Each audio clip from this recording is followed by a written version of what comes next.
স্বাগত এশিয়ান নিউজের সাথে আছে আমি শিখা জাহানমিলা।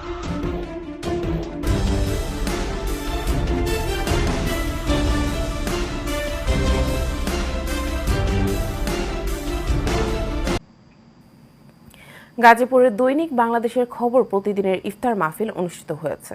এতে প্রধান অতিথি ছিলেন স্বেচ্ছাসেবক দলের কেন্দ্রীয় কমিটির সহ সভাপতি আরিফ হোসেন হাওলাদার। এ সময় আরও উপস্থিত ছিলেন বাংলাদেশের খবর প্রতিদিনের প্রধান সম্পাদক এস এম তাহমিনা, মোহাম্মদ ইব্রাহিম খলিল, গাজী মামুন সহ অনেকে।